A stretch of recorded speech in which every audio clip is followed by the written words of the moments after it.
and as I say that, more people arrive. But welcome to everybody who's here.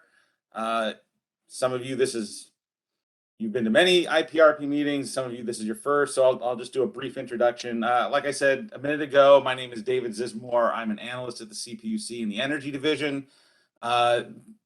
This is the Diablo Canyon Independent Peer Review Panel, typically referred to by one of our many acronyms, the IPRP. So if you hear us saying IPRP a lot, that's what we're referring to. That is this meeting.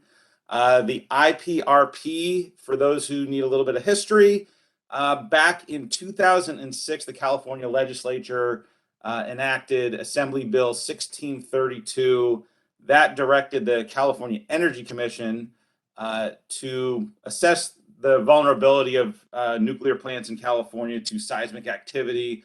A report was issued by the CEC a few years after that, and then in 2010, funding was approved through the CPUC for this IPRP. And actually also for the IPRG, which is the analogous group for the Songs nuclear plant. The IPRG for Songs never got off the ground because not too long after funding was approved, Songs closed, which we don't need to go into here. But the IPRP has existed essentially since I believe 2011 is when it started meeting. And over the course of that, I don't know, the last 11 years, 13 reports have been issued by the IPRP. Those are all available on the CPUC's website. I think if you just type IPRP into the search window, you could probably find it pretty quickly, the page that has all those reports on it.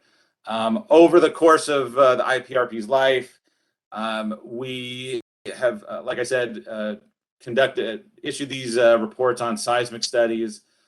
PG&E has issued responses to the seismic studies, and these seismic studies have ostensibly been used to inform the CPUC in decisions regarding Diablo Canyon and seismic concerns. We haven't had a report issued since 2018. 2018 is when the retirement of Diablo Canyon was announced or was authorized in the retirement proceeding, which was A 1608-006. I don't remember the decision number offhand, but needless to say, that's when the retirement was announced. I believe it was around that time that the NRC also issued its report, its review of the Diablo Canyon nuclear plant post Fukushima, and more or less gave it I don't want to say all clear, but approved continued operation, at least through the retirement. So now with SB 864, we have the potential extension of Diablo Canyon on the table through 2030. And I think that's what we want to discuss first. I would be remiss if I didn't mention that there are several members of the IPRP. It's not just the CPUC, it is several different state agencies as well as San Luis Obispo County. So the IPRP is comprised of technical experts from the California Energy Commission, the California Geological Survey, the California Coastal Commission, the California Seismic Safety Commission, which I believe has been rolled into Cal Office of Emergency Services, and then, as I said, the County of San Luis Obispo. So since I want to be as clear about the members as possible, I was wondering if the members of those agencies could identify themselves just to the group so that everybody knows who you are. So we'll start with any members of the CEC who are online, and you'll have to unmute yourself.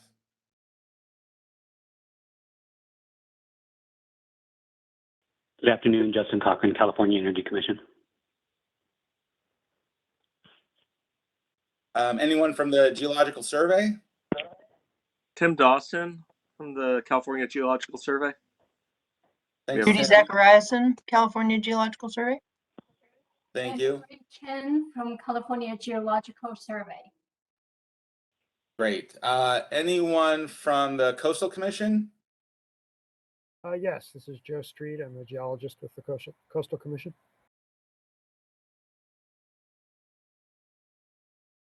Thank you, Joe. Anyone from Cal OES? Lori Najera, Cal OES. Great, thank you. Jiawang Connolly from Seismic Safety Commission and part of OES. Great, thank you. And I know I saw Bruce Gibson from San Luis Obispo. Bruce, if you'd just like to say hello. Yeah, hi, David. I am Bruce Gibson. I'm the second district supervisor for the county of San Luis Obispo, and also hold a master's and PhD in geophysics.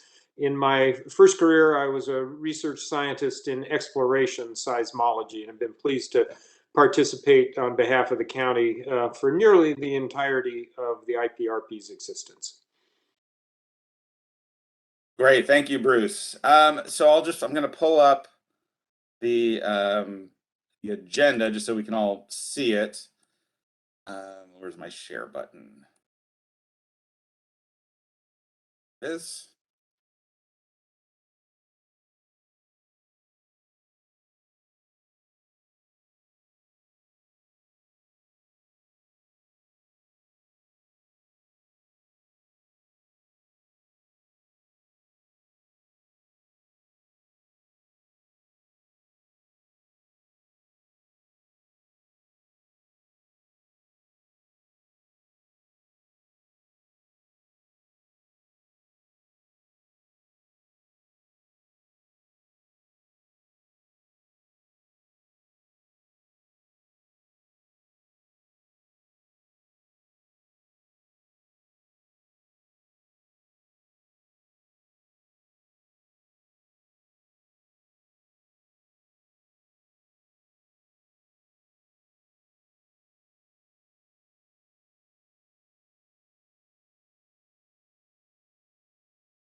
Interpreted that, and other members of the committee of the IPRP can chime in if they want. And I know we also have at least one person from the DCI, the Diablo Canyon Independent Safety Committee, here. So Bob, if you want to add anything to clarify from your end, that would be appreciated. But at least the way I was interpreting it is that the Diablo Canyon Independent Safety Committee is tasked with creating a document with assessments and recommendations on the continued operations of Diablo Canyon, and for safety purposes, of course.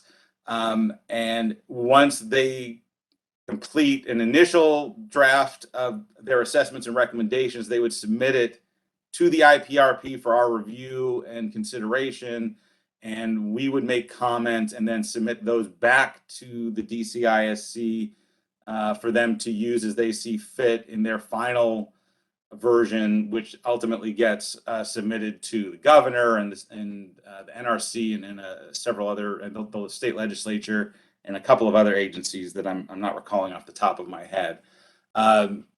So if anyone would like to say anything about that, if you think that's accurate, and if you think there's anything I'm missing there. This is Bob Budnitz. I'm a member of the Diablo Canyon Independent Safety Committee. There are 3 members of the Independent Safety Committee, but I'm the only one that's on here now. And that's fine. I just want to explain our understanding. Over the years, the IPRP has written a few reports. And if a report were to emerge from this meeting or sometime soon, we would consider that important information and perspectives or evaluations or whatever it is in our own work. But if nothing from the IPRP comes to us, then in any event, we are charged with doing a safety evaluation, which we are going to embark on. We've already embarked on, but we're going to embark on in the next few months in earnest. And when we have anything substantive in there related to the seismic safety issues, because there's a lot of other stuff, we're required by the legislation to consult with the IPRP, which really means writing that down, sending it to the IPRP for the IPRP's review, evaluation, comments, concerns, whatever we get back. David Zismore, is that your understanding of what's being expected? That's the way we read it, and that's what we're planning. I think that's. Yes, I mean that sounds like a better explanation than I gave, but that's how I understood it. When we have seismic safety issues that the IPRP can lend its expertise to, then you would consult with us. Or when you have seismic safety issues, you would consult with us specifically on those, and we would lend our expertise to try to answer whatever questions and help evaluate those. Sure. So, we met last week, and we have some. The DCISC met last week. We meet 3 times a year, and during that we came up with the following question for you. This wasn't in our formal. It's nothing formal, but I'm just reporting it as a question. The principal focus of the IPRP has been on the seismic hazard, or at least not just the hazard in terms of seismicity, but the ground motion has to go from wherever the source is to the site, and it has to pass through intervening soil and that sort of thing. So, and it goes to the ground motion at the site, and that's the side of it having to do with the hazard. But the seismic safety of the plant depends as well on whether the plant is constructed and operated properly. And a lot of that's civil engineering. It's not only civil engineering, but a lot of it's civil engineering. And also the ability of particular items of equipment, pumps, valves, electrical equipment, to be able to continue to function after earthquakes of large earthquakes. The IPRP hasn't traditionally over the years, and I've attended most of the meetings, delved very much into that aspect of it. But we're going to, because our charge involves both the hazard side and the question, which is what I just mentioned, of the capability of the plant, the civil engineering and the equipment and so on, to respond appropriately and safely after an earthquake comes along. Question: should the scope of our consultation with the IPRP include that side too? Or should we concentrate either mostly or exclusively on the IPRP's more focused expertise and work in the past on the hazard. Okay, and just to say, I think I've been to every IPRP meeting. You know, I might have missed one, but I don't think so. Going back, and although the focus of the IPRP hasn't been entirely on the hazard, it's been over 90%. It's the best way to say it. And so that question, which I'm posing to you, is something for the IPRP to provide us feedback on, so that we'll know whether or not our scope of interaction with you includes that too. Is that helpful? Yes, I mean, I'd like to open that up to the members of the other members of the IPRP, since the CPUC is not where a lot of the seismic expertise lies. But I know some of the other members have much more seismic evaluative experience than I do. So if anyone is interested in commenting and responding to what Bob mentioned, I'd appreciate it.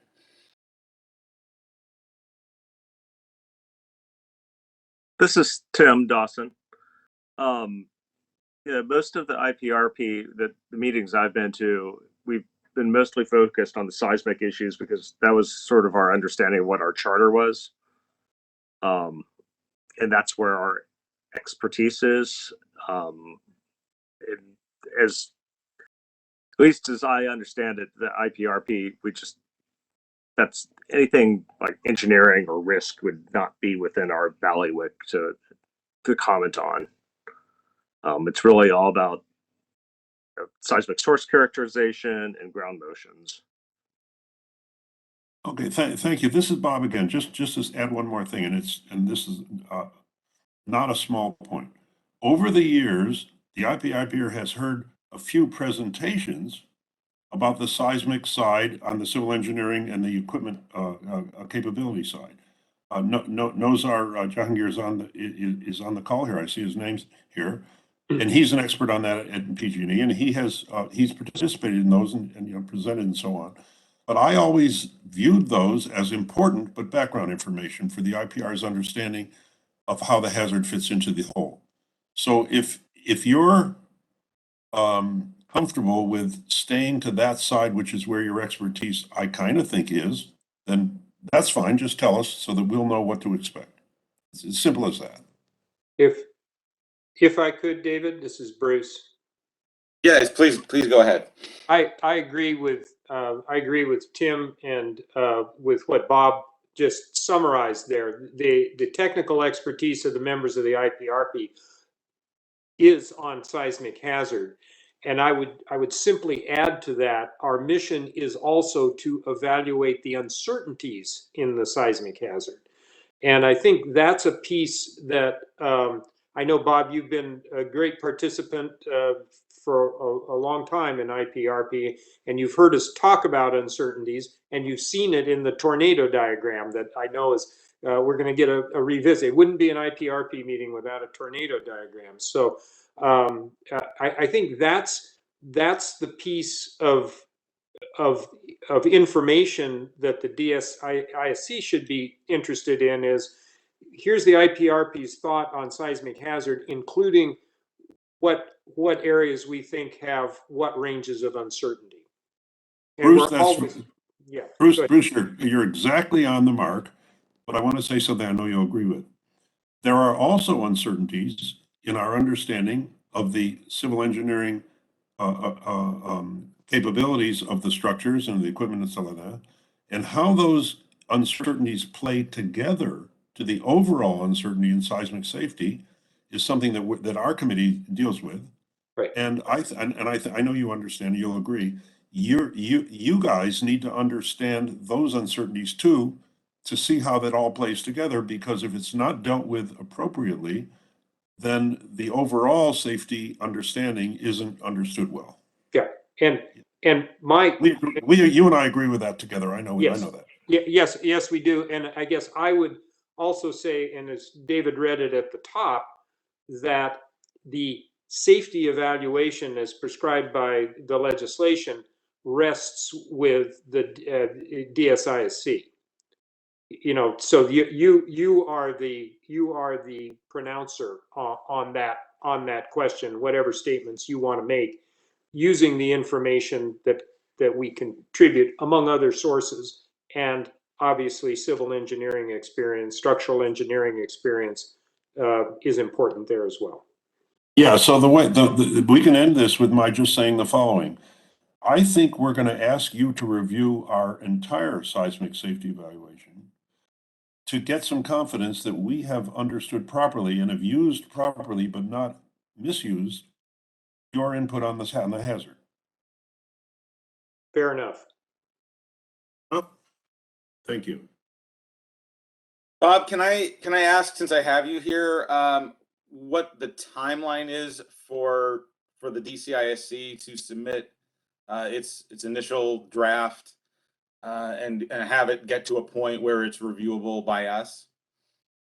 Not yet. We met last week. We are making some plans now for what we call fact-finding interactions with the plant experts over the next few months. There's no way on earth it'll be before the calendar year's up, but it might be in the first few months of the next year. We don't know yet. It depends on the interactions that we need to schedule with the plant experts and the other information we have and how long it'll take us to assimilate all that. But it's not going to be a year away, but it's not going to be 3 months away either. And I can't say, I didn't expect just it to be. honestly can't say any more now until we just get our teeth in. No, of course. I didn't expect you to say it was going to be. No apologies. I I'm was just wondering you if know. I had maybe missed when I was listening to the meeting last week. I was wondering if maybe I missed a date that was set. So I just wanted to be sure. That's right. Just for everybody who's following along with us at the IPRP, just keep in mind the Diablo Canyon Independent Safety Committee, of which Bob is a member. They meet 3 times a year. I don't know offhand when the exact date is of the next meeting, but my guess would be sometime in February, maybe March. I can tell you. I'll tell you in a few seconds. But we go to the plant about once a month, a subset of us. And we do various other things there, and it's during those intermediate meetings that we'll be exploring these questions in detail. But for the public's knowledge, our next public meeting is going to be February 15 and 16. That's 4 months from now in Avila Beach. Okay, well, so everybody who wants to spend a romantic Valentine's Day weekend listening to nuclear experts, put that onto your calendar. If you want to follow, if you don't remember that right now, it's dcisc.org is their website. You can look at all of their old reports, and I imagine that eventually when this report gets submitted, this might also be posted there sometime in the future. Yes. So I'd like to open it up to the floor since there may be questions. I don't know if anybody on the IPRP has any additional comments, but if anybody in the meeting right now wishes to make a comment, there's a little, if you look at the bottom of your screen here on WebEx, there's a little raised hand that kind of looks like this. You can click that and it'll pop up in my window here, and I can queue you up to speak. And the first hand I see is John Giesman. John, please go ahead. Thank you, David. John Giesman on behalf of the Alliance for Nuclear Responsibility. Are you able to hear me? Yes. The point I wanted to raise dates back to the Energy Commission's 2008 AB 1632 report, which you briefly mentioned in your introductory comments. And my point in bringing that up is to emphasize the importance that this seismic evaluation take into account the various non-safety related structures, systems, and components at the plant. The AB 1632 report identified those components as the primary state interest regarding seismicity.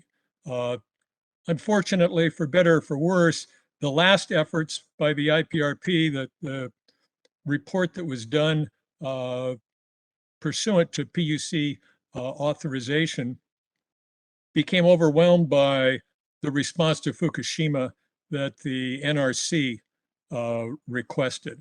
And as a consequence, much of that effort was focused on radiological safety questions that are preempted by the Federal Atomic Energy Act.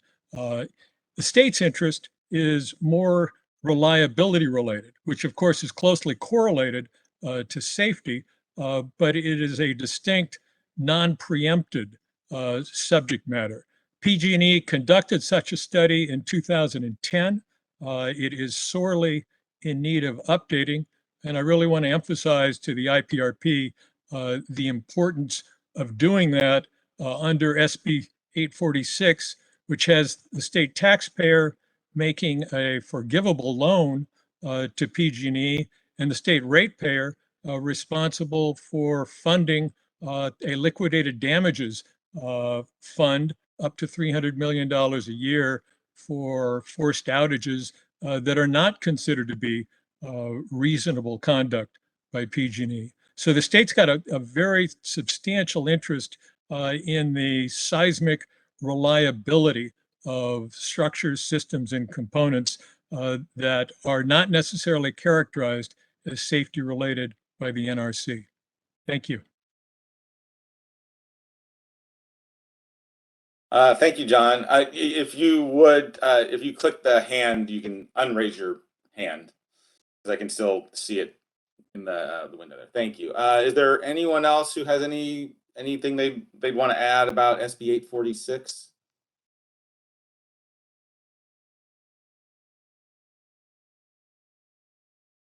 Okay, see, hearing no one at the moment. Oh, Ms. Seeley, please go ahead. Oh, sorry, hold on. Let me get you unmuted. Thank you. I'm Linda Seeley with I'm on the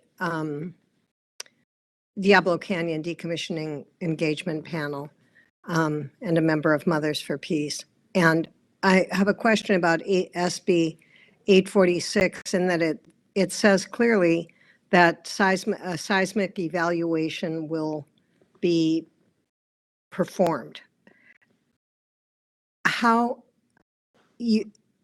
Okay, so the IPRP is going to do that? Is that who will do the seismic evaluation?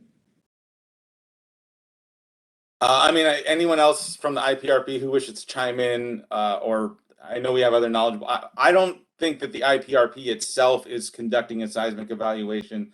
The way SB 846 is written, the DCISC puts together their study and recommendations, and we consult with them, and then they submit their report on the safety issues to the legislature, to the governor, to the NRC, what have you. I know that as part of the relicensing process, the NRC will be reviewing safety issues and such at the plant, and part of that involves seismic safety. I don't think so much. I think that the NRC has determined that no seismic studies are needed at Diablo Canyon because it was a settled matter. And so, but SB 846 says clearly that there will be seismic studies. So, or a seismic evaluation. I can't remember the words. So if the IPRP isn't going to do it, and the DCISC isn't, they're not seismologists, they can't do a seismic study. They can do a safety evaluation assessing I think, Bob Budnitz, you could answer this. If they have a seismic study in hand, that's a fresh seismic study, but PG&E says that all the seismic studies have been done. It's all in the bag. So I don't understand who's going to do it. Yes, Tom texted some language, and Jennifer, yeah, Tom texted some language from SB 846, a covenant that the operator shall conduct an updated seismic assessment. So the loan the loan from DWR, Department of Water Resources, that was directed by SB 846, I think it's supposed to fund a seismic assessment performed by PG&E. By PG&E seismologists, so not by an independent entity. So PG&E's own seismologists are going to do the seismological assessment of how of the seismic risks at Diablo Canyon. I don't know, but to me, that does not sound like something that the public could sit easily with. I understand where you're coming from. I mean, I can only speak from the IPRP's standpoint, and what we were tasked with was in that one piece of code. We weren't tasked with conducting a full seismological evaluation on our own. To be honest, our members are in different agencies, and I don't know that we have the wherewithal of the funding to kind of conduct that study in the IPRP itself. At least not as far as contemplated in SB 846. Okay, thank you. This is Bob Budnitz. Let me try to explain something about our own. This is the DCISC perspective. After the Fukushima accident, the NRC ordered all the plants, but I mean, they ordered PG&E to do a seismic reassessment. And it was not only a reassessment of the seismicity, which they did with this big shack study, which was then published, a few years later, but also of the capacity of the components. And they did a seismic PRA and pulled it all together.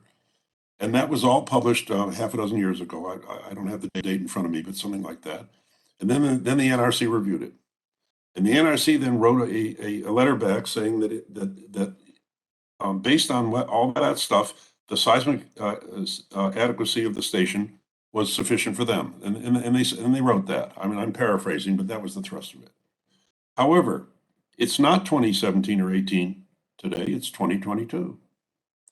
And there's new information. There's not only new seismic information, but there are new methods and methodologies that are used in some of these areas for doing the analysis.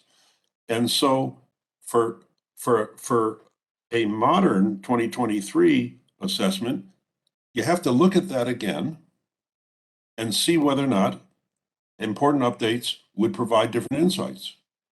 And if they would, then they have to be accounted for.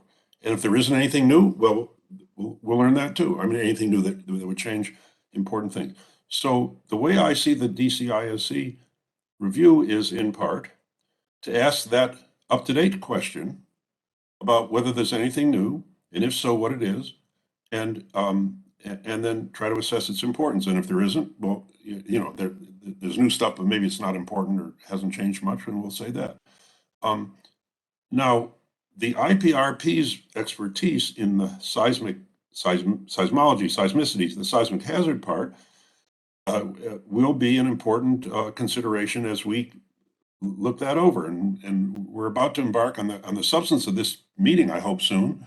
We're going to have a presentation from PG&E. We're going to have some discussion, and through that, new information and new perspectives and new methods and approaches are going to be on our plate to evaluate. Okay? I think that's our DCISC perspective on what we're doing. We're not going to rely on something that's a few years old. We're going to look at it again. I mean, we do have and the legislation asks us to, right? Do I have that right? We do have members of PG&E on in this meeting. I was wondering if anyone from PG&E could mention. Yes, I know Tom Jones. He's saying in the chat that he's going to see if he can sign in.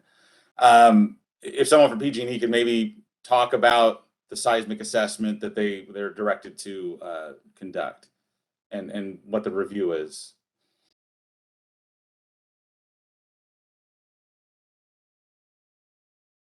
Yeah, hey, David, this is Jeff Bachhuber. I was seeing if Mark Kraus would like to jump in, but it's broadly defined, and so there aren't a lot of specifics in SB 846. We are doing kind of information collection, both reviewing what we have been doing in comparison with some of our more recent research activities, and also looking for input to get our arms around what kind of expectations.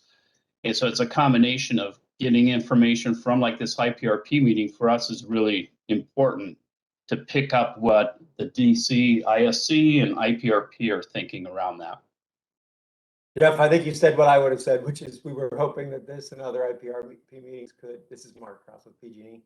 DWR will certainly be one of the voices here, since it's a provision of the contract we will have with DWR, but we were thinking, in part the IPRP and other venues where we get input, and of course our seismic team, our geosciences team, will determine much of that, what's to be done in terms of those assessments. Thanks. I'd also point out in the original decision authorizing the IPRP, someone sent it to me as D1008003. That's back from 2010. The review authority granted to the IPRP is kind of broadly tasks us with just assisting in providing expertise to the CPUC in a way to assure or help assure the public that studies such as this are being performed appropriately. So while SB 846 doesn't lay out a specific task in connection with that seismic assessment that's listed in there, it doesn't lay out a task for the IPRP specifically with that, to the extent that the CPUC is generally going to be looking at seismic assessments, the IPRP and even the DCISC could be used or utilized in order to review the seismic assessment in that manner. So I don't think we're completely out of it. I just don't think there's kind of a direct order within SB 846. But if that seismic assessment comes in front of the CPUC, which I think it would, then I believe the IPRP would be using a consulting role to help evaluate it and make sure that it was performed properly. So maybe that's a helpful answer, I hope.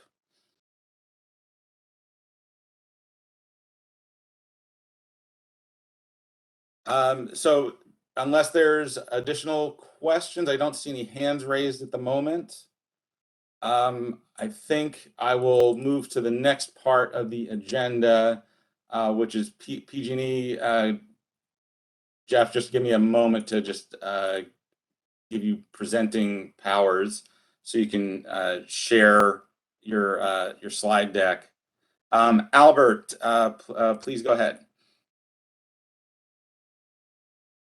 Make sure to unmute yourself.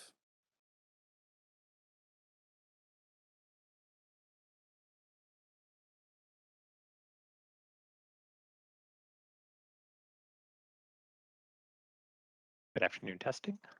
Yes, we can hear you. Perfect. Wait, I'm gonna stop video. But you seeing the screen now? No, there we go. There we go.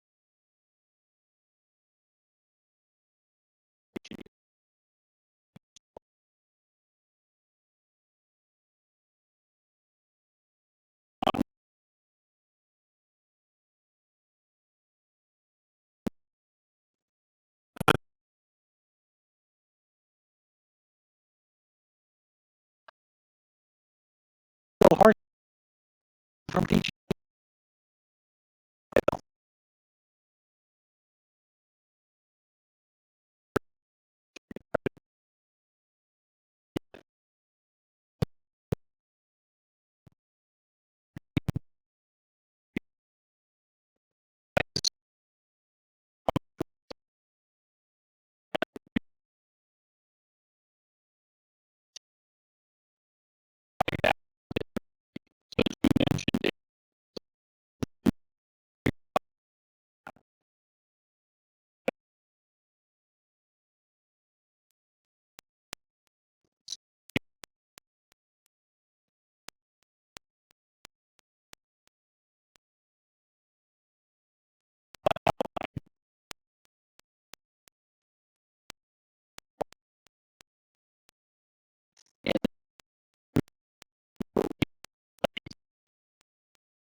The long-term seismic program was established in 1984 to support the power plant licensing and operation. It was a very successful program. It achieved its initial goals, and it was understood this would be worthwhile to continue. So PG&E in 1991 made a commitment to continue the program for the life of the plant, and this would include any plant life extension. Primary goals of the long-term seismic program are for PG&E to maintain a staff of geoscience and engineering experts, to keep abreast of any new information that could be relevant to our past studies or understanding at the Diablo Canyon plant site, continue to operate and monitor a strong motion accelerometer and seismic network. And we still have our Central Coast seismic network of dedicated instruments around the plant site to help us keep track of that. Also to direct and monitor science and engineering research. Now, we directly participate in fund research. Every year we have a significant annual budget to keep apprised of that, keep driving the science, with some elements specifically to continue to address uncertainties in our current models. So that has been a focus, and we'll show some examples of that. And to evaluate any seismic aspects of plant modification. So that's LTSP on a slide, our program. Next slide, please. So we'll start off with the summary of recent studies. These are our primary topics. So tsunami Assembly Bill 1632 studies, so significant offshore geophysics, onshore, and how we've wrapped that into our seismic evaluations. And our 2018 seismic probabilistic risk assessment, Bob Budnitz was referring to previously. So with that, I'm going to turn it over to Chris Medugo. We'll be covering this first topic here. And Chris, you ready to roll? I am, Jeff. Thank you. Next slide, please, Albert. I'm going to start off with a brief overview of seismic hazard, tsunami hazard evaluations for the plant. Tsunami hazard was considered in the plant design after the Sumatra earthquake in 2005. We started an internal reevaluation of tsunami hazard. We supported a peer workshop on development of probabilistic tsunami hazard models. And then after the 2011 Tohoku earthquake resulted in the accident at the Fukushima Daiichi nuclear power plant, the NRC sent PG&E an information letter based on the recommendations of their near-term task force on the Fukushima Daiichi accident to do a flooding evaluation for the plant, which included tsunami events. And so in 2000, we did that analysis. In 2016, we issued a report on that. And in 2017, the NRC issued an assessment saying that the licensee, PG&E, had demonstrated that effective flood protection exists against the reevaluated flood hazards. Next slide, please. So this is a photo of the plant. And what we've done here is shown elevations of interest. A little over 300 feet above sea level is the independent spent fuel storage installation. At 85 feet above sea level is the power block. And then perhaps most important for tsunami hazard is the water intake structure along the coastline. And it has two relevant pieces of infrastructure: the snorkel openings at 45.6 feet above sea level, and then the pump, which extends down to about 35 feet below sea level, but the minimum elevation for pump operation is minus 20 feet. And the tsunami hazard evaluation found that the run-up, the deterministic run-up amount was 29.9 feet, and the drawdown 18.6 feet below sea level. And that's from distant sources like the Aleutian Arc, the Kamchatka Peninsula, Japan Arc, and local seismic sources, offshore faults, and then also distant large underwater landslides and local large underwater landslides. Next slide, please. So moving on to the Central Coast Seismic Imaging Project, this was mentioned earlier in the discussion. I wanted to go over the key milestones. So in 2006, Assembly Bill 1632 required that the California Energy Commission determine the vulnerability to a major disruption from a seismic event or plant aging to large power plants, which includes Diablo Canyon. And as David mentioned, in 2008, the California Energy Commission recommended that PG&E update their seismic hazard assessment with 3D geophysical and seismic reflection mapping. So we were already doing work on this through the long-term seismic program, but this recommendation was to ramp up these studies. In 2010, PG&E proposed 3 programs: marine 2D and 3D seismic reflection surveys, onshore land 2D and 3D seismic reflection surveys, and installation of an ocean bottom seismometer array. Between 2010 and 12, the California Public Utilities Commission directed PG&E to complete those studies. And importantly to this group is that the independent peer review panel was initiated, and they reviewed different products that were created by these studies along the way and issued multiple review reports that PG&E responded to. And then in 2014, PG&E issued a report on the studies that were conducted. Next slide, please. So this was a lot of work. I'm going to try and distill it down into a couple slides. So looking at the area of interest, does anyone have control of a cursor where you could point out things on the screen? Oh, there we go. Is that you, Albert? Can you point to the plant on the map on the left? Who else would be controlling my computer, Chris? I'm sorry? Who else would be controlling the cursor? But anyways, yes, I can point to the plant.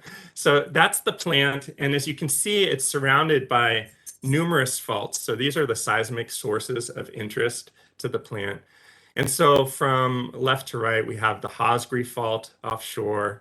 Closer to the plant, directly offshore of the plant, is the Shoreline fault, the Los Osos fault on the other side of the Irish Hills.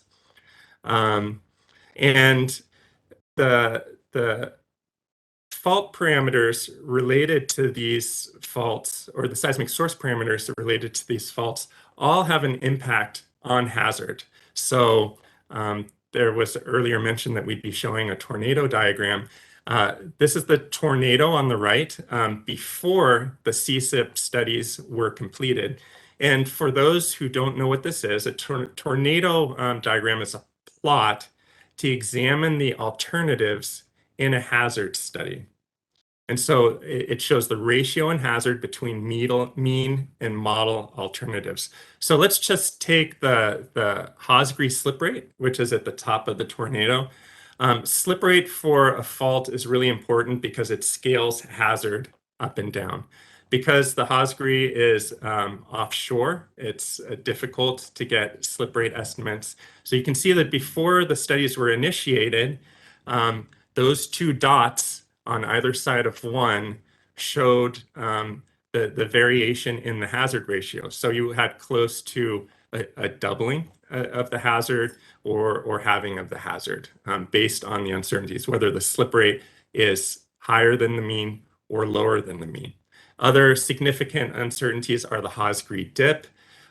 It's important how close a fault is to the plant. And if the Hosgri is a vertical fault versus a fault that's dipping towards the plant and underneath the plant is very important. The shoreline slip rate was important. a step over between the Hosgri and San Simeon fault to the north. It's just off this map in the upper left. Was important to how large earthquake ruptures could get, and Los Osos dip was also important. So these, and basically everything on this tornado plot were the focus of the CSIP studies. I'm going to be showing one example of the type of data that was collected off of Point Sal. So this was looking at the slip rate for the Hosgri fault. Next slide, please.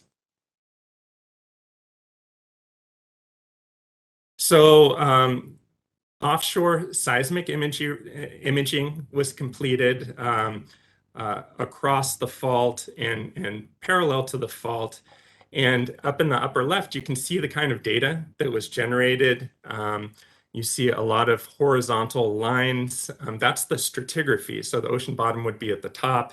And then there's some channels that are picked out. These channels were developed when sea level, or developed when sea level was lower, and streams incised into the offshore platform. And the map on the lower right shows one of those channels, channel F, and in map view, and it's crossed by the fault. So the fault lines are black, they're trending north-northwest, and you can see that the channel that used to be connected has now been offset by the fault. If you can measure the amount of that offset and have and develop an age for that channel, you can develop a slip rate. So the plot on the right shows different slip rates that were developed from the CSIP studies. Those are the blue and green circles. And also on the plot is shown other data, offset terraces. Those are the boxes to the left. And then really old geologic features that are millions of years old. So the horizontal axis here is timing. What we were mainly focused on for the CSIP studies were features that had been formed in the last 10 to hundreds of thousands of years. And the result at this site was that slip rate was between 1 to 2 millimeters a year. It had decreased since about 10 million years ago and then held steady in that 1 to 2 millimeter a year range with some uncertainty. One of the largest uncertainties that I'll talk about later when I talk about the current work that we're doing is the age of these channels. The ages under the CSIP studies were based on sea level curves, but there were no actual ages collected for the channels. And we have since done that to better constrain the slip rates. Next slide. So once the CSIP studies were completed, I'm revisiting the tornado plot. The blue boxes are the uncertainties before the studies, and then the red dots are the uncertainties after the studies. And you can see for the Hosgri slip rate, the Hosgri dip, the shoreline slip rate, we decreased the uncertainties significantly. And then for all the other parameters, there wasn't a big change in the uncertainties. But for the parameters that were most important to seismic hazard, we did manage to better constrain the uncertainties. Next slide. I think I'm handing it off to Bill Horstman here. Yes, hello, this is Bill Horstman. I'm a civil engineer with PG&E. So this is similar to what was gone over for the tsunami. These are the key milestones for our 2018 seismic probabilistic risk assessment. So it all starts with the Fukushima accident in 2011. Again, the NRC also issued a letter requesting updated seismic evaluation, just like they did for updated flooding evaluation. So we did the seismic hazard update and screening over a 2-year period and submitted that to the NRC. And so in 2016, the NRC issued their staff assessment of the updated seismic hazard. That was the first element of the seismic PRA. So after that was submitted and accepted, PG&E performed an update to our seismic PRA, which had been around since 1988, since the initial submittals for the long-term seismic program back at that point. So it's been a living seismic PRA.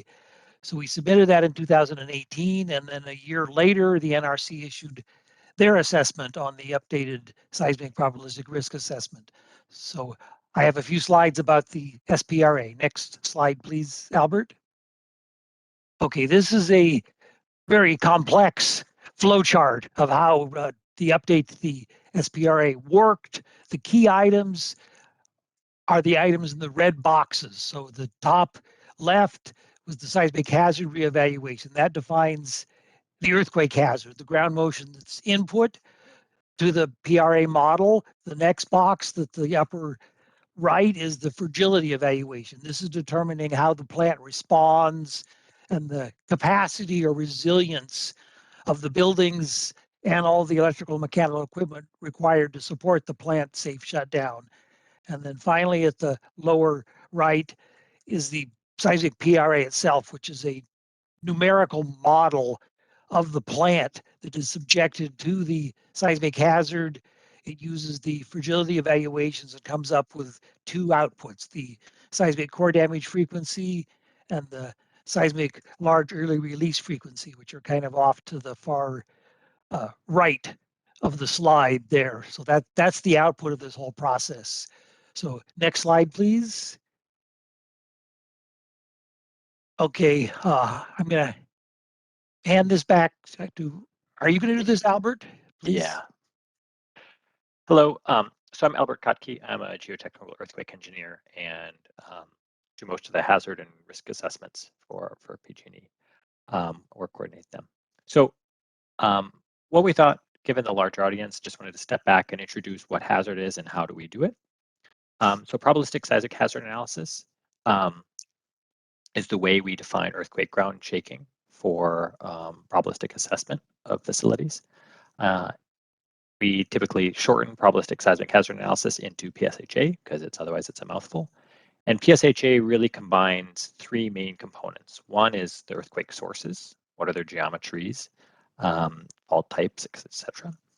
What are the rates of occurrence of earthquakes on those sources? And then, given an earthquake, what is the expected ground shaking to be?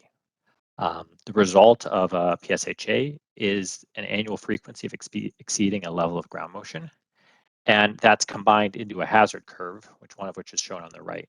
And so on the vertical axis, we have annual hazard or annual rate of exceeding a specific ground motion. And so here, one level we might have is a spectral acceleration of 1g at 10 hertz. And we can see for this, it's about 1 to e minus 3, which is 1,000 years return period. When we do hazard, it's really important that we consider both the variability of ground motion, and that's why we have these curve shape is really the variability, but then we also consider uncertainty, both in the earthquake sources, the rates of occurrence, and the ground shaking. And this treatment of both variability and uncertainty is really a fundamental component of hazard. The uncertainty is included through logic trees that consider alternatives and give weights associated with them.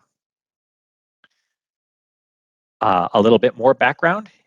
Development of these logic trees is done through a process called the Senior Seismic Hazard Advisory Committee, or SHAC. This process was formalized by two NRC, Nuclear Regulatory Commission documents. This is New Reg CR 6372 and New Reg 2117. The SHAC process varies from level 1 to level 4 in sophistication. There's been only one level 4 study done historically, and that was for some plants in Switzerland. And a level 4 basically is a combination of multiple level 3s, independent level 3 efforts. For the update that was done at Diablo Canyon, we used a level 3 SHAC. In the SHAC process, the intent is really to capture the center, body, and range of technically defensible positions. And so we cast a broad net and also elicit proponent expert positions using public workshops and try to make sure that all potential interpretations are heard, and then those are weighted and evaluated by the TI team or the technical integration teams. The results of the level 3 SHAC study are documented in 2 reports. One is the seismic source characterization for Diablo Canyon power plant. That was basically the information on the earthquake sources. And then there was a Southwest US ground motion characterization, and sometimes we'll call that the SWUS. And this was a combined effort with Palo Verde and PG&E to come up with ground motion models for the Western US. And I'll turn this back to Chris to talk about the source characterization effort. Okay, I just have a couple slides on this. So on the right, you can see the map that we were looking at before with all the sources. There were a lot of data generated.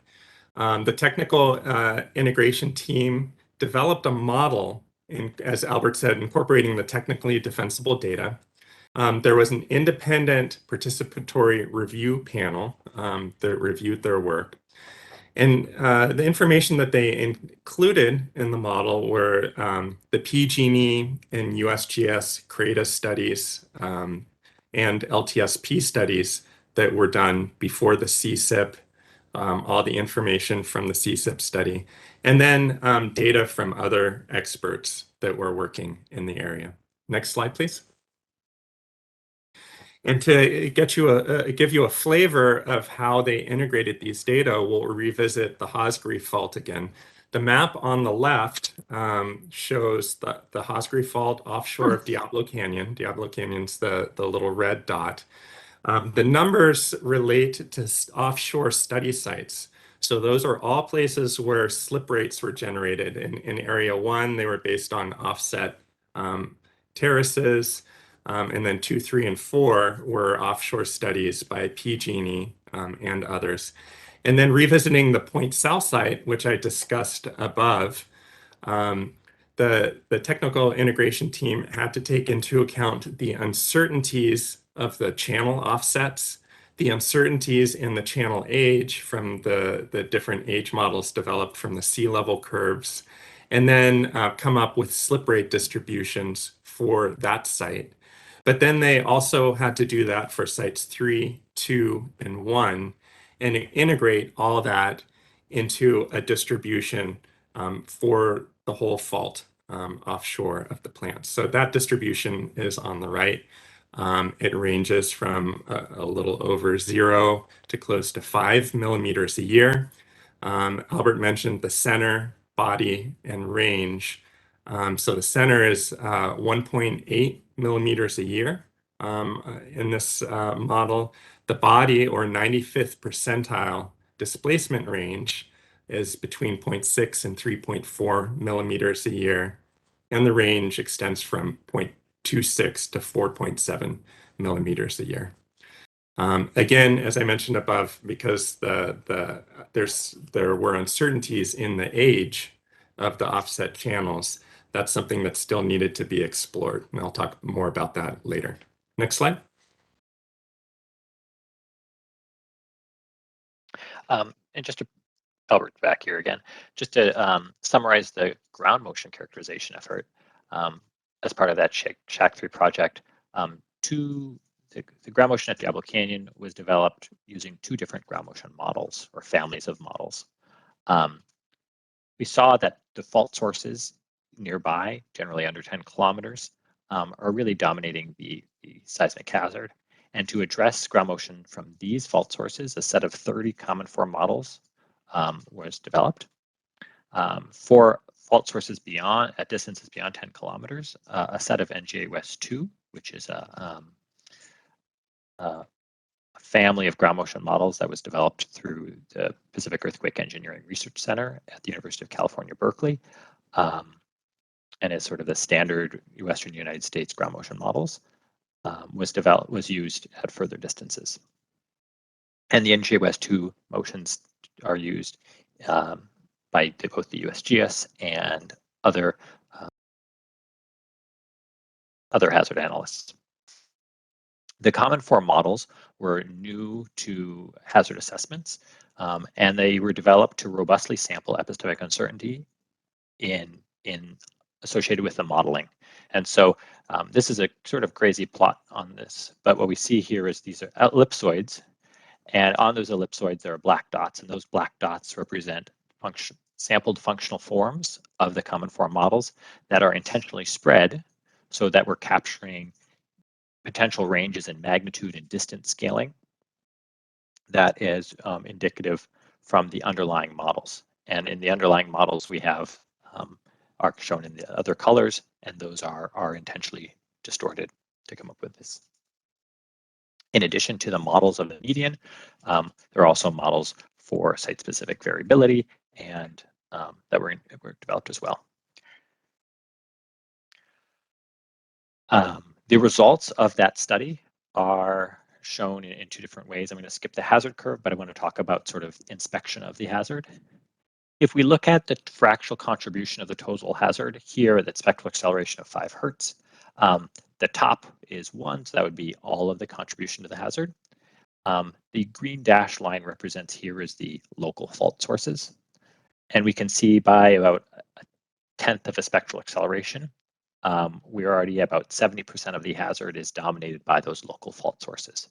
And by the time we get to 1G, we're at something like 96% of the hazard is controlled by local fault sources. Of the local fault sources, we see that Haas-Gree is about twice as important as the other sources here. But the Los Osos fault does curl up at the higher intensity levels. If we now look towards the tornado plot, this is a slightly expanded tornado plot. The ones in the yellow box represent components of the ground motion model. The pink purple color representing that sampling of the common form models that is changing both the path and source scaling parameterization. We have the median values, and then the site amplification and aleatory variability model.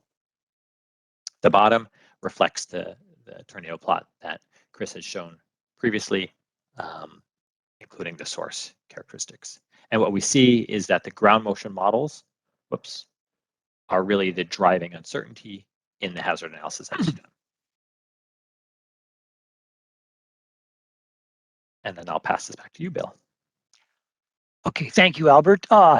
So this is a little more detail on one of the things I'd shown earlier on the key milestones. And after we submitted the seismic hazard evaluation to the NRC, they performed their staff assessment. Their internal experts reviewed this, and their assessment indicated, and I'll read this in quotes, the NRC staff concludes that the licensee's reevaluated seismic hazard is suitable for use in other seismic assessments associated with the 5054F letter. 5054F is the NRC's request for information letter, and the other seismic assessments are going on with the seismic probabilistic risk assessment, which we'll address on the next couple of slides. So next slide, please. So the key elements of a seismic PRA are the probabilistic soil structure interaction models for the buildings, which we modeled the key buildings, the turbine, auxiliary building, and containment structures. And this gives the response of how a building responds to the earthquake ground motion at the site. And also it provides fragilities, what the seismic capability of that structure is in the event of the various earthquakes we consider. And then the next step is the component fragility. So we developed a list of several hundred key components, mechanical components, electrical components, things like control panels and pumps and valves and piping. And then that was all combined into the risk model, which is a kind of a flow chart of what success path, what equipment do you need to have function in order to safely shut the reactor down. So the input to that are these component fragilities and the building fragilities.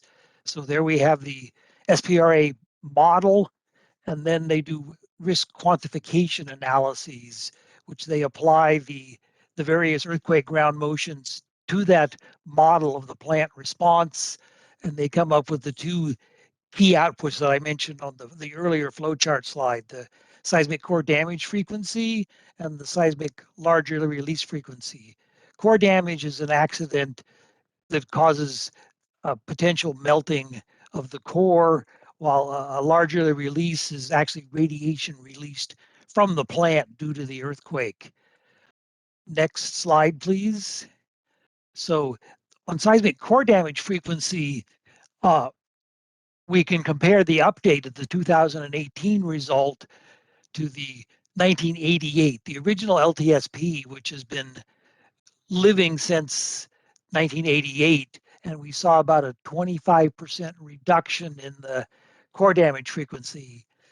And that's due to, I'd say, much more sophisticated modeling we did on the 2018 update. And then our seismic large early release frequency, 5.37 E-6. This is the first time we had published this. This was not part of the original 1980 LTSP. So this is a new number. Through this, we identified what are called scenario drivers, certain combinations of effects on the plant of what's key contributors to the core damage or to the large early release. And we ended up with one modification to the plant that came out of all this work was the cooling system. The ventilation system for the 480 volt switchgear rooms had to be modified where it crossed between the turbine building and the auxiliary building. And that was implemented in 2018 and 19, so the year after we had submitted this to the NRC. The next slide, please. And so this is the final NRC conclusion from January 2019. They issued a staff assessment similar to what we talked about for the seismic hazard. They also looked at the seismic PRA and concluded, NRC staff concludes the licensee responded appropriately based on the results and insights of the SPRA report. NRC also concludes no further response or regulatory actions are required. So this met the NRC's expectations for the response to the Fukushima information letter, and this wrapped up the seismic PRA. Next, please. This is Chris or Albert who's taking the. I'll take over. Thank you, Bill. All right, so that summarizes the recent studies. And so I wanted to take basically the next step. We're going to go through the LTSP, long-term seismic program monitoring and research activities. And these activities that we've selected today focus on basically the tornado plot and how we're going about trying to reduce those components of our hazard that are deemed to be most uncertain, and thus providing us with the largest contribution to our hazard. The Central Coast Seismic Network was installed in 1987 and provides, has operated since then, and it's comprised of 13 three-component stations, and each station includes a velocity and accelerometer. And this effort is part of our continual monitoring of seismicity in the region. And to this year, there's no unusual seismic activity, and within 50 kilometers, there's been no magnitude, anything greater than magnitude 3, and within 100 kilometers, there's been nothing greater than magnitude 3.5. And so this is just continued operation, and we take this data and we share telemetry to both PG&E and also the USGS for their usage. So I previously talked about ground motions and talked about some common form models that were tuned to be specific to Diablo Canyon, as well as the NGA West 2 models. The NGA West 2 models are part of models that are used, referred to as ergodic models. And so I wanted to introduce the concept of ergodic and non-ergodic and where we're moving in ground motion space. So the ergodic assumption is one that trades space for time. And that means, given the infrequency of earthquakes, historically, ground motion models have been using global data sets to develop those models. Because if we want to look at magnitude scaling, well, we can't wait around for magnitude 7 in Central California because there's not going to be any data on that. So instead, we've looked globally, looking for magnitude 7 events and 8 events and 6 events and all of that, and looked at the importance of magnitude on ground motion. Pooling of this global data has actually inflated the variability that's inherent to the models. When I talk about variability, this is a natural randomness. And so what we're saying is that a magnitude 6 in Taiwan may not look like the same magnitude 6 scaling that might be in Turkey or in California. But when we pool all those together, we start inflating that. Instead of our models having larger variability, we should have greater uncertainty and less variability. And so we partition the difference between uncertainty and variability very differently in hazard.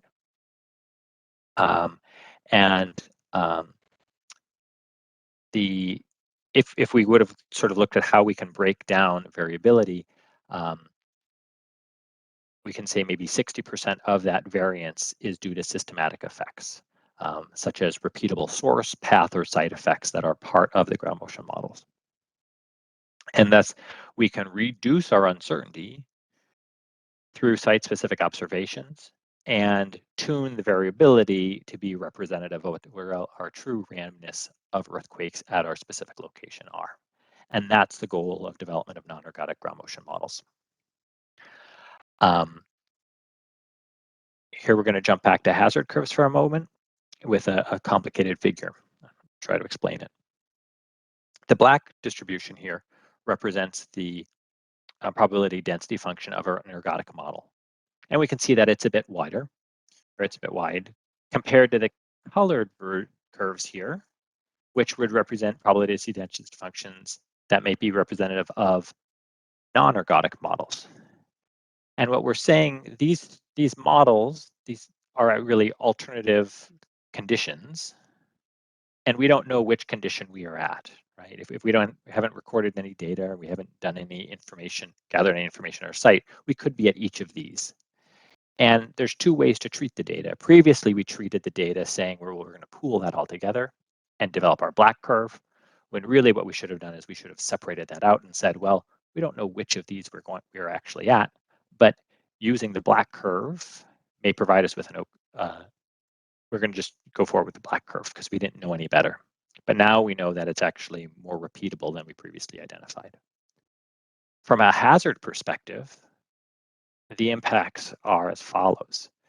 The black curve, the ergodic ground motion model, you can see at lower ground motion starts out a bit lower because on average, it's the same.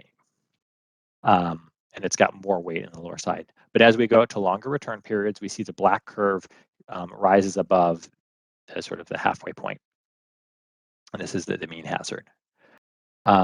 Whereas the other, there's 3 non-ergodic models that are low and 2 that are high over the entire return period range we're looking at. And this is the trade-off between variability and uncertainty. We would use the black curve is what was typically used, and we would move towards one of these curves. Now, as you move towards site-specific information, you may find that your site is actually provides higher ground motions than typical. That would be meaning you're on one of the yellow or the cyan or orange curves. Or you could find out your site tends to have lower ground motions. And the goal of moving towards non-ergodic ground motions is not to say we have lower ground motions, but to understand which curve is better representing our site so that we can do a better job of understanding what the true hazard is at our site. So that is sort of the importance of non-ergodic ground motions. How are we getting there? Well, this is sort of a long history, but when we started in 2008 developing ground motions as part of the NGA West 1 project, we looked at average magnitude and distance scaling around the world. And I talked about gathering those magnitude 6, 7, and 8s from around the world. We were really lumping those all together. An outcome of that study was there was enough data to start looking at repeatable site effects. And so there was an effort to look at single station sigma, which is if you're at a specific site, what is the repeatability of site amplification at that site? In NGA West 2, which was done in 2014, and I worked as a postdoc on this project, we started moving from global models into regional models that were based off of groups of countries. with similar conditions. And those similar conditions were used to basically identify repeatable or reduce the variability in site amplification and distance attenuation. NGA subduction, which was completed in 2018, repeated the process, but now included regional differences with less spinning for basically attenuation and our site parameters, and introduced some sort of bias corrections that are region specific. In the future, we want to move beyond just nation state type regions and look at latitude longitude coordinates and develop continuous regionalization so we can capture varying behavior of site, path, and source. And this will allow us to have things like importance of magnitude may vary spatially, or the path, we might have more attenuation in some areas and less attenuation in other areas. And by doing so, we can reduce the variability. But the penalty of that is that we can increase the uncertainty in the ground motion unless we have recordings to back that up. And that's the value of having the Central Coast Seismic Network, is we're collecting that data that we can use to better inform our ground motion models. The non-ergodic ground motion work has been primarily organized by the Non-Ergodic Ground Motion Working Group. This working group has been funded by PG&E and Caltrans and has been organized by the Garrick Risk Institute at the UCLA. This working group has coordinated research in non-ergodic ground motion with researchers from a wide range of universities and agencies. The universities include the University of California, Los Angeles, the University of California, Berkeley, the University of Nevada, Reno, Georgia Tech, Caltech, University of Southern California, the United States Geologic Survey, and Southern California Earthquake Center. All of these researchers are working together, exploring this space and understanding how we can improve this modeling and testing the models versus observational data and simulation data. We have held 2 workshops this year. These were public workshops trying to basically promote the ideas of non-ergodic ground motions to other researchers so that we can have more understanding of the advantages and disadvantages of this approach and get benchmarking of the processes. A set of tools and examples to facilitate more research in this area was presented in the last workshop. And the researchers have come together to put together a special issue in the Bulletin of Earthquake Engineering on the use and advantages of non-ergodic ground motion modeling. And that some of the papers are available online, but the special issue is forthcoming. When we look at, we've talked about hazard, and hazard is this assembly of source characterization, earthquake rates, and ground motion models. And we pull all those together. We combine it all in this complicated summation process. And at the end of the day, we arrive at a hazard curve. And that calculation of a hazard curve, we check all of the inputs, and the inputs make sense. The theory makes sense. But there's really not much of an opportunity to test that except for using fragile geologic features. So we have worked in the space of fragile geologic features. The term fragile geologic features was introduced because previously these were called precariously balanced rocks, but that type of work had been only worked off of these very specific features called core stones that are fire formed features. And moving to fragile geologic features was meant to encompass more types of formations. And so there are researchers looking at sea stacks in the Pacific Northwest, glacial dropped stones in the Northeast, stalactite formations in caves in the central US. And so fragile geologic features, because of their age that they have existed, can provide a really valuable constraint on the value of hazard. Root et al. 2020 was a preliminary study of rocks at our site, and I'll show that in the next slide. And the results indicate that there is potential reduction for hazard and increased seismic margin at the plant.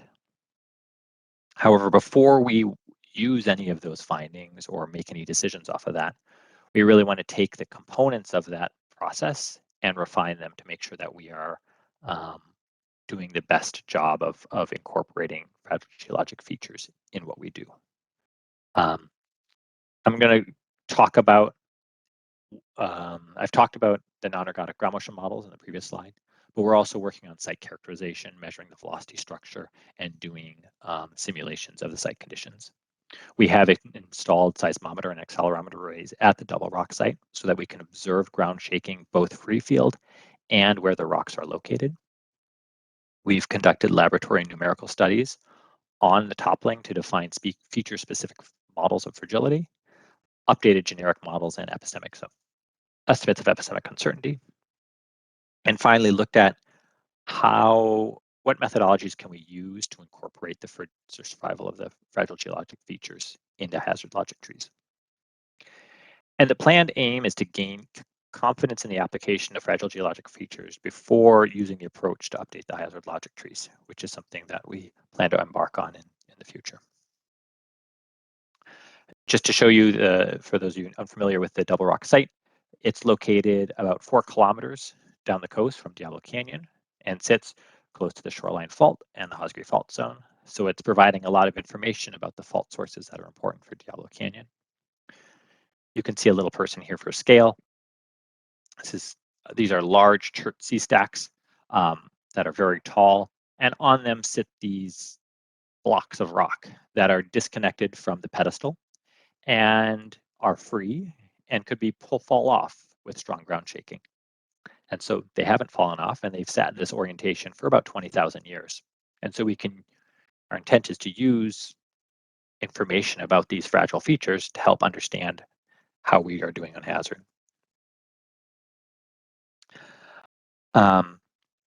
One of the things we look at with these is, given a level of ground shaking, what is the probability that these rocks would topple? And that's called the fragility. And we've looked at Christine Wittich and her students at the University of Nebraska-Lincoln have looked at these features, both using analytical models for the features that are critical at our specific site. And here we have some new fragility functions that describe the probability of overturning as a function of ground motion. And these are based off of numerical modeling of LiDAR-based geometries from those features. They've also gone through and calibrated their analytical models with a set of laboratory tests.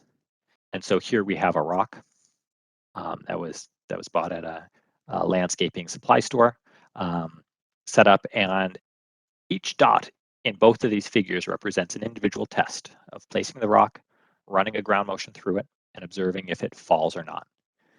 If it doesn't fall, doesn't overturn, that's a blue dot. A red dot means it's overturned. And then looking at the predictive capacity of the analytical models to the laboratory tests. The difference between these two sides is the interface of the rock is a very fundamental, very important to the dynamics of the rocking behavior. And so the original rock set of tests was run, and then the base of the rock was altered, and the test was repeated to look at the sensitivity of the basal contact area. Once we have improved fragilities and understanding of ground motion at the fragile feature sites, we have to figure out how we take that information and its survival and incorporate that in hazard. This ultimately is just another data point. We can take that data and we can inform our hazard logic tree. But there's a couple things we need to think about how we do that and what do we need to make sure we have in place before we go through that update process. And one of the things that's really important is that the epistemic uncertainty and how we develop our models needs to capture actually the true behavior of the actual ground motion at the site. And I've been trying to think of a way to say this in a different way, and maybe this works and maybe it doesn't. But if we have a sausage, as some people talk about hazard as making a sausage because you put in a lot of things and you get something else out.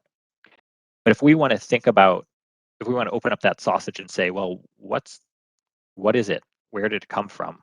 We have to have in our mind a source of, well, is it a pork-based sausage? Is it a beef-based sausage? What is our fat source and all of that? We have to have something to start with in our mind so we can sort of work our way back. And so from a hazard perspective, we need to start with models that have realistic aleatory variabilities that are tuned to the right conditions at our site so that we're not backing into a place that is maybe consistent with the presence of the fragile feature, but for the wrong reasons. And so from the ground motion perspective, this means using non-ergodic ground motion models that are really truly calibrated for our location. And from a seismic source characterization, this means non-Poissonian hazard. So the way we've done hazard in the past is looking at time invariant processes called Poisson processes. But earthquakes have memory. And so if we're looking over the last 20,000 years, well, there's a sequence of earthquakes that may or may not have happened. And so we need to make sure that we're accounting for that. On the right here, I'm showing some initial studies that we're doing, showing a set of alternative ground motion models. And here we're seeing many of the ground motion models are inconsistent with the existence of the precariously balanced rock. And so we would want more ground motion models that are consistent or have or evenly consistent, so that we can go back before we can look at the seismic source characterization aspects. So, and if we don't do this, then when we start interpreting the implications of the hazard, our conclusions may be wrong. With that, I turn it over to Chris for faults. Yeah, and I'm gonna finish it up, and I may cut it a bit short so that we can actually leave time for questions. So I was going to cover updates to the slip rate of the Hosgri fault, and then work we've supported on development of new fault displacement models. I think I'll really focus on the Hosgri fault work here. So when I last spoke, I was talking about the SHAC process and how it had developed this cumulative distribution function for the Hosgri fault using data from multiple sites. And the PG&E studies resulted in slip rates of 1.75 to 1.9 millimeters a year. Other studies resulted in slip rates at an offshore site of up to 2.6 millimeters a year. I previously spoke about the Point South site. Now I'm going to move to the north. That boxed area at the top left of the map, it should actually extend a little bit further north to discuss studies that have occurred over the last few years. Next slide, please. So the area that we're focusing on is the site where Johnson et al. 2014, this is a USGS researcher, developed a slip rate using an offshore feature. His study focused on a linear mid-shelf feature called the cross-Hosgri slope feature, or just for simplicity, I'll call it a sand spit. That's generally what it is. And it's crossed by the eastern strand of the Hosgri fault. And bathymetry shows evidence for apparent offset of the sand spit by the fault trace. Correlation to sea level curves led to an estimate of the age of the feature. And as I mentioned before, one of the big areas where we need more data is to date these offset features, whether they're channels or offset sea spits. And measurement of lateral offset combined with the sea level timing estimate indicated a slip rate of 2.6 plus or minus 0.9 millimeters a year. And the sequence on the right shows sea level rising after the last glacial maximum between 13.4 thousand years ago and 11.2 thousand years ago. So the sea level gets higher and higher along the coastline. In the middle image, you see a yellow line, which is that sea spit. And the thought is that developed during a pause in the sea level rise called the Younger Dryas. It's when when climate got a little bit colder and sea level rise slowed down. And that allowed time for this sand spit to develop. Next slide, please. And since that time, that sea spit's been offset by earthquakes on the Hosgri Fault. So under the CRADA, PG&E supported studies to further evaluate the formation and age of this sea spit. There were many participating institutions, 2 different USGS labs, UC Santa Barbara, Moss Landing Marine Labs, and I think I saw Gary Green on the call. And the goal was to evaluate the sand spit and other targets to constrain fault slip rate, sea level timing, and fault geometry. So the data that were collected over 3 days on this cruise, which occurred in 2019, were 450 kilometers of multi-channel seismic data and CHIRP data, which is high resolution seismic data. And perhaps most importantly is 23 vibrocores that contained information. So this is coring of the sea floor. And contains information on the stratigraphy to validate the seismic interpretations, and also datable material. So this is what's missing on the age constraints. And on the map on the right, all the lines are where the ship collected seismic data, and the green dots are where the cores were collected, and the blue lines is the Hosgri Fault. Next slide, please. So there was a delay in interpreting and processing the data due to COVID, but in late 2021 and 2022, the interpretation processing really ramped up. So all the CHIRP and seismic data have now been processed. All the cores have been processed. Grain size analyses have been completed. Petrography analyses of the sand grains have been completed, and 74 radiocarbon samples have been run. And optically stimulated luminescence, it's another dating method. There have been 16 samples that are in the process of being evaluated. So on the upper right, you see some of the seismic data. You see the fine stratigraphy. I believe this is CHIRP, and you can see disruptions in the stratigraphy, which mark fault locations, and then the lower right are some of the radiocarbon ages. Next slide, please. And so the results basically are that the sea spit had a complicated history of development. It initially developed during the Younger Dryas, so this is again around 12,000 years ago. But then it's been reworked by winter storms that cause mobilization of sediment. So in the upper right, it's a little cross section showing in green the stratigraphy from the initial development, and then in yellow is mobilized sediment from these storms that comes and washes over the feature.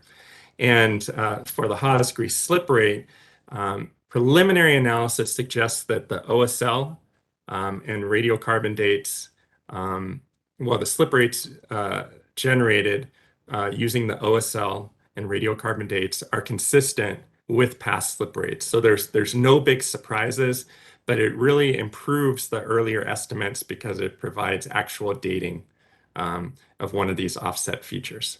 Next slide, please. So publications are in process, so completed or under review. We've got a manuscript on the formation of the sea spit, and then the OSL analysis, the optically stimulated luminescence dating. So that should all be ready this year. Those are the publications on the right. And then planned for next year are a publication on the grain size analysis and a USGS-led manuscript on the slip rate analysis using all the new data that were generated. So again, this is ongoing work that we've continued to support that really speaks to one of the largest remaining uncertainties, the slip rate of the Hosgri Fault. Next slide, please. We only have about, there was one other thing. We collected, or the USGS collected additional data, and in Morro Bay, they imaged the Los Osos Fault. One of the uncertainties on that fault is the dip. How shallow or steep is the dip? How close does it get to the plant in the subsurface? And offshore, the images showed that It's actually a vertical fault there. So you can see the model on the left. There's a strike slip vertical fault at depth, and it generates what's called a flower structure near the surface. We were for these studies, they were able to image a similar feature. But this is a subject of ongoing study. So we can't just say that the Los Osos is a strike slip fault. So we have about 15 minutes left. So I'm gonna cut it off there and just go to our summary slide. Albert, can you go to, yeah. So just to summarize what we've presented today, the latest seismic risk is based on studies performed between 2015 and 18, where we updated the source model, ground motion model, safety-related risk evaluation. We continue to operate the Central Coast Seismic Network, and we continue to work in key areas where there are remaining uncertainties. So I'll leave it at that so we could have a little bit of discussion.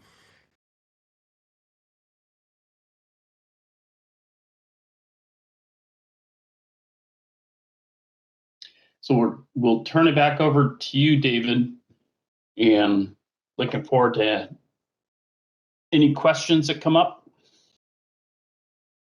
Okay, thank you very much, Jeff and Albert and Chris and Mark and everybody else on the PG&E team for that presentation. If anybody has any questions they'd like to ask at this time, please raise your hand. This is Oh, go ahead, Bruce. David. Yeah, thanks. I'm transitioned to be riding in a car now. Thank you for all that. That summary was really great. It's been a while since IPRP's gotten together, and just sort of going over that big picture is really, really helpful to me. The one piece that has always been of particular interest to me is the site characterization efforts.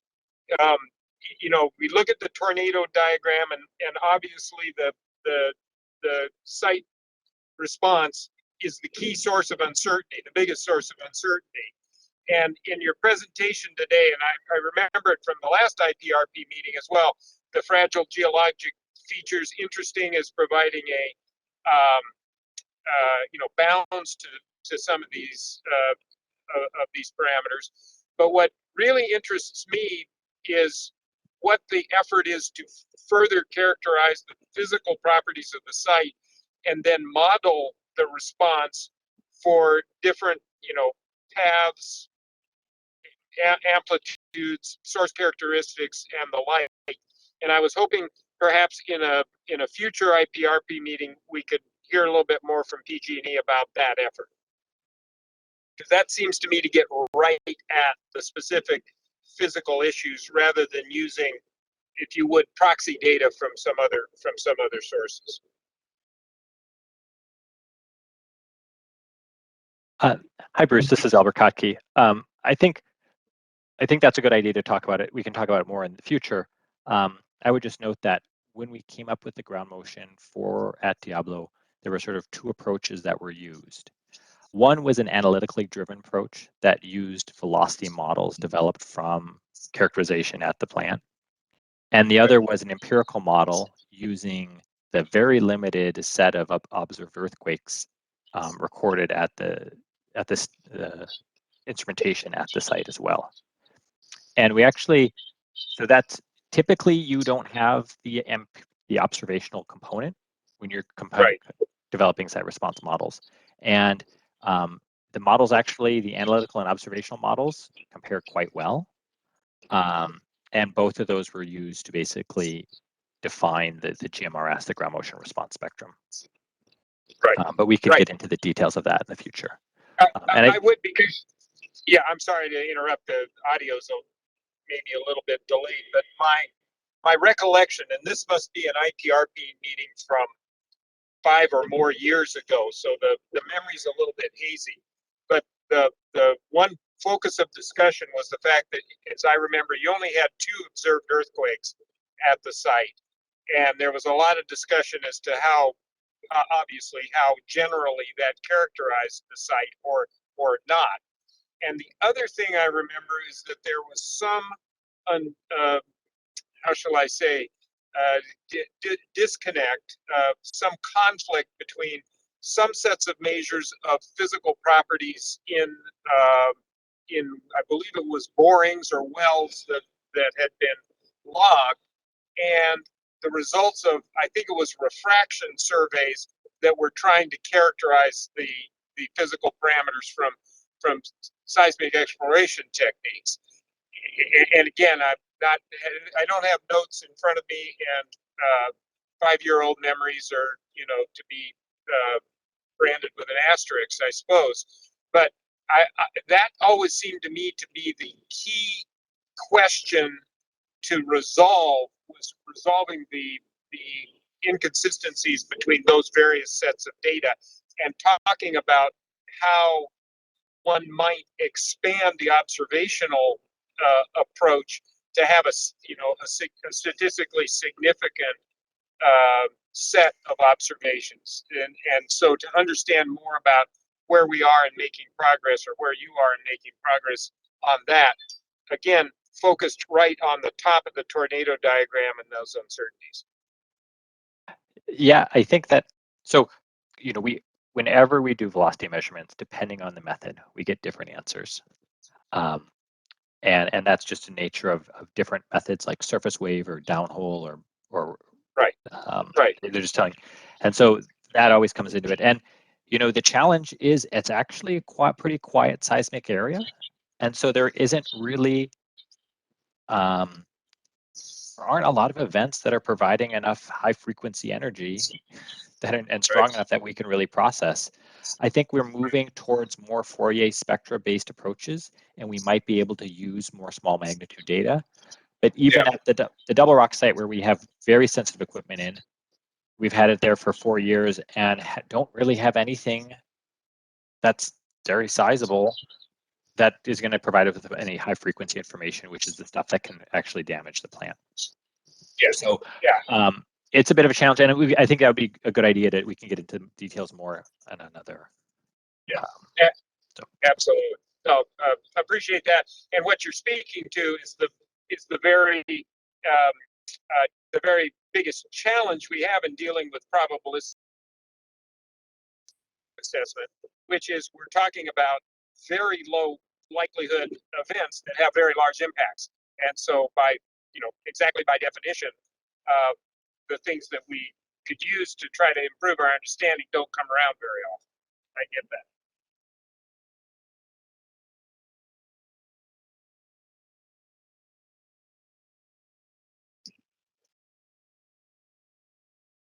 And I'm good at this point, and I'm not hearing it in the audio. But again, that may be my connection.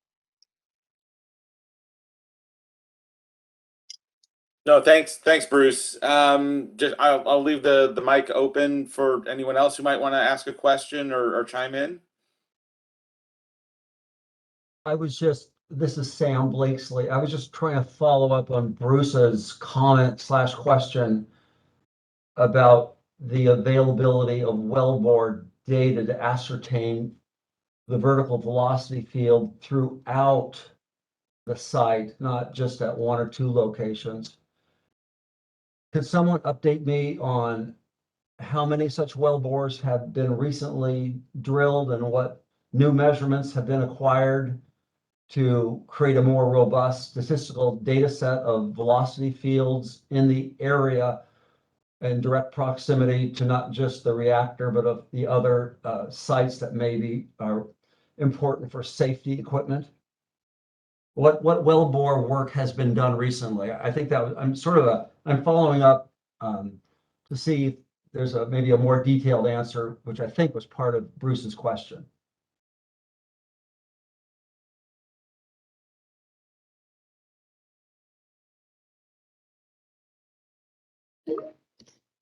Okay, this is Jeff Bachber.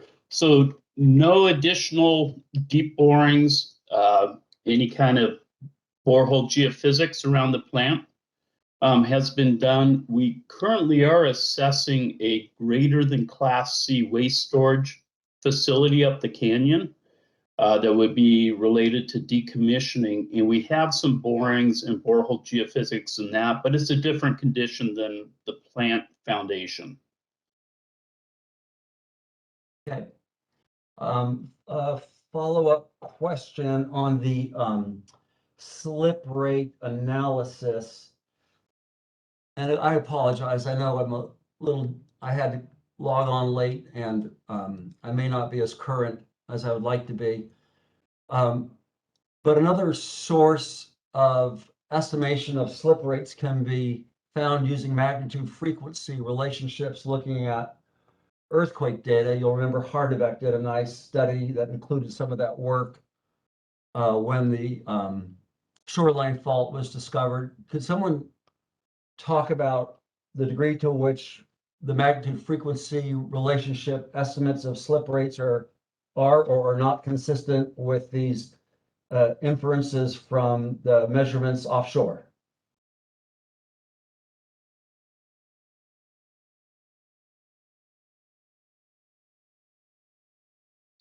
And Albert or Chris, can you contribute to that? This is Chris. I can follow up on that. I don't have an answer right now. And the reason I bring it up is it's a very traditional method whereby activity, which includes not only the rate of seismicity, but the potential maximum size of an earthquake, is routinely estimated. And my recollection was there was quite a large volume of data that could be utilized to make those calculations. And again, I apologize, I couldn't pull up the original Hardebeck paper. I'm not subscribing to BSSA anymore, or else I would just provide the information. But it seems that that would be an important analysis to perform to see if it's similar or dissimilar to the numbers that are being presented based on the sandspit analysis. Right. I think the thing that I could say is, you know, the seismicity data that's available is for really small events. So you're extrapolating that. The other way to test magnitude frequency distribution models would be with paleoseismic records, which for offshore Hosgri, there aren't any that I'm aware of.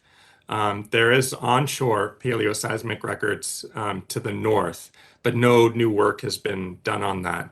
I believe that's that's sort of the advantage of the magnitude frequency analysis, is because earthquakes are self-similar in scale. Right. It is an extrapolation, but it's a well-accepted means to extrapolate. So it is quite relevant. Yeah, I can follow up on that.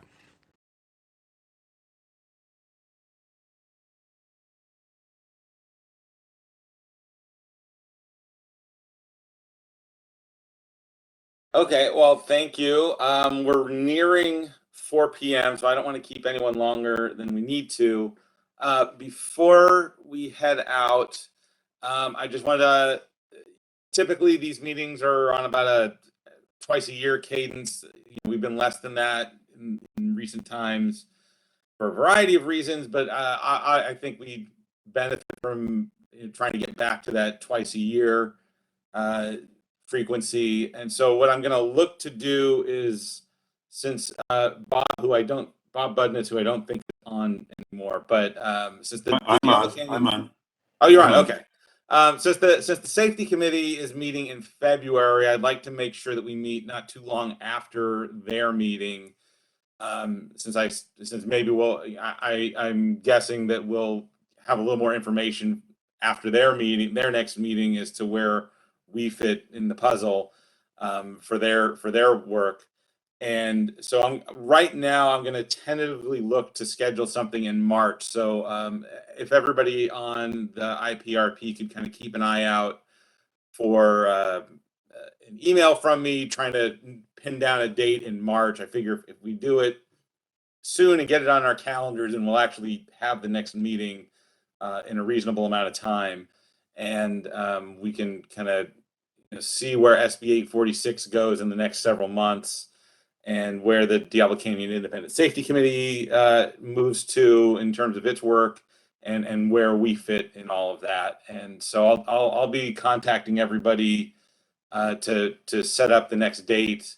And so just please keep an eye out for that, and hopefully everybody's not too busy next March. So if anybody has anything else to say, please chime in or forever hold your peace.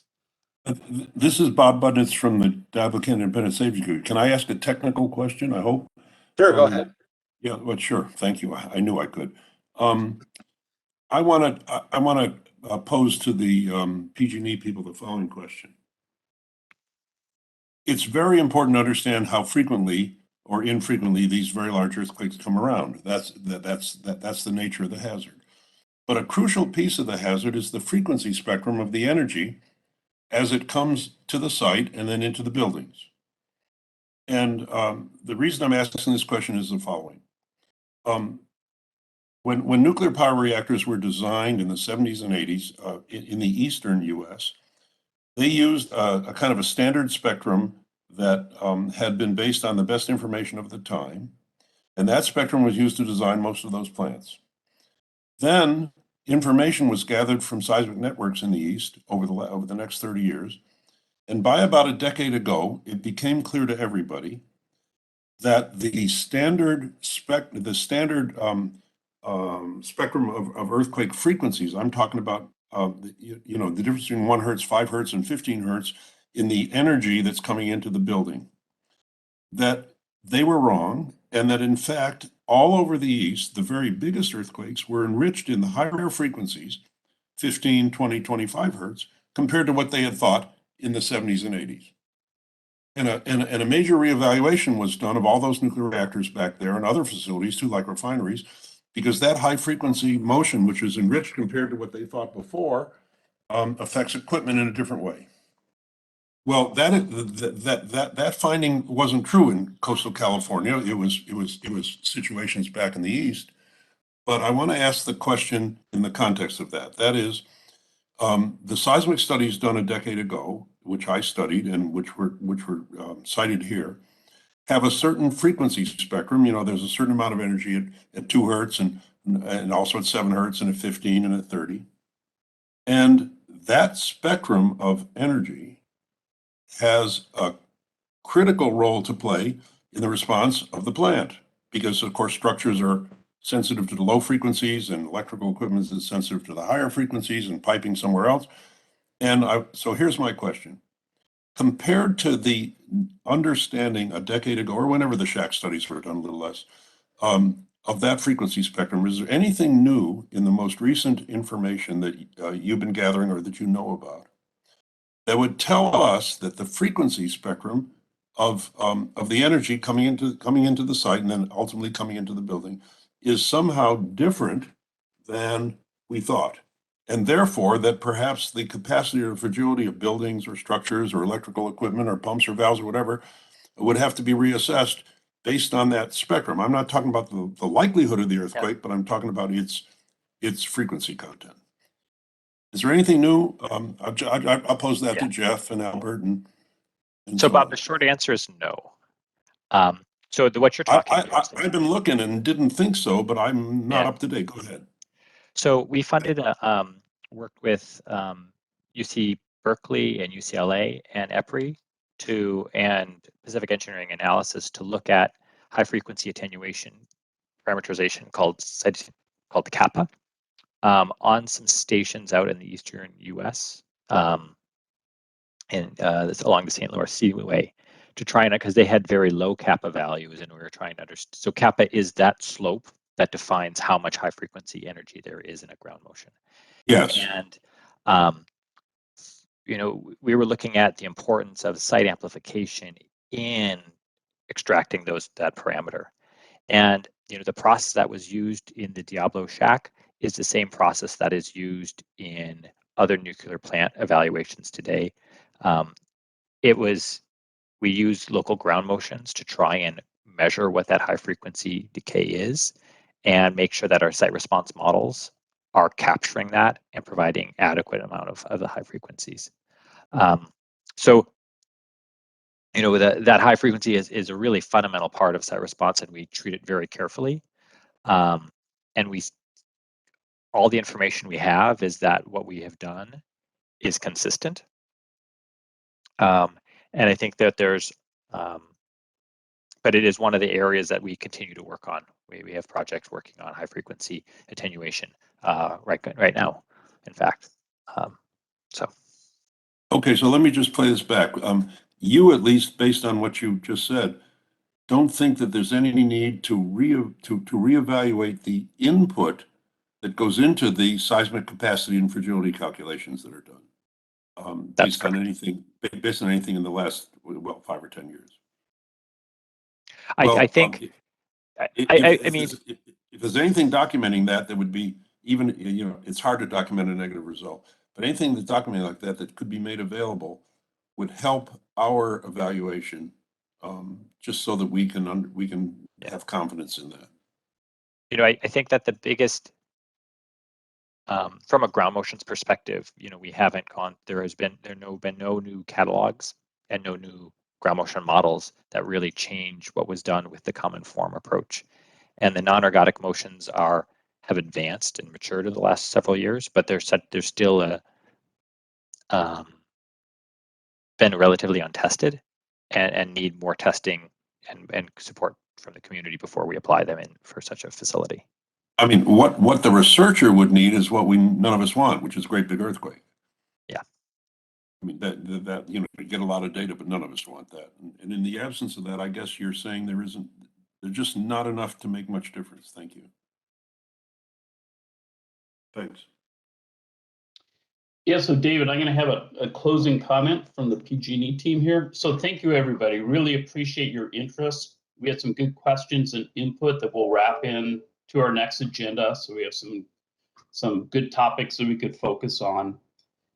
I hope through our presentations, we've been able to convey how we have an active program. And so we haven't been comfortable to rest on our laurels, even though a lot of our past studies have been approved by NRC.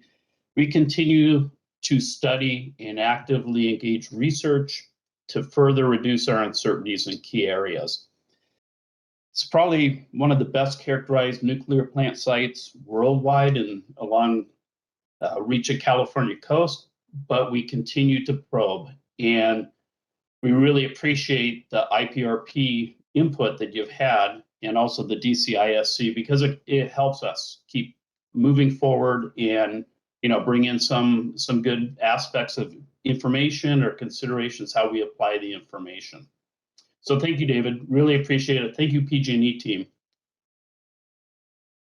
Yeah, thank you as well. And I don't know if does Sam, do you have a question? I just had one last comment in support of what Dr. Budnitz was asking, which also ties into Dr. Gibson's question. As we know, attenuation of high frequencies is a function of a factor sometimes known as Q. We heard kappa before, but the point is it's exponentially more attenuative with distance. And the importance of understanding the high frequency content of earthquakes that are directly proximal to the plant becomes very important with the high frequency component, which may not be present in many of the time distance, magnitude distance relationships that were used empirically to create a relationship to estimate peak acceleration. So I just wanted to emphasize that both Dr. Gibson's question about site characterization, which is directly related to Q, which is the attenuation factor, and the presence of high frequency shaking, which was Dr. Budnitz's question, are both very important, and they're both related when you look at the amplitude amplification to the site characterization question, which cannot be inferred from large databases. So I just wanted to lend my voice to suggest that this information about the site itself is very important for critically sensitive technical reasons that go into the calculations that are being utilized.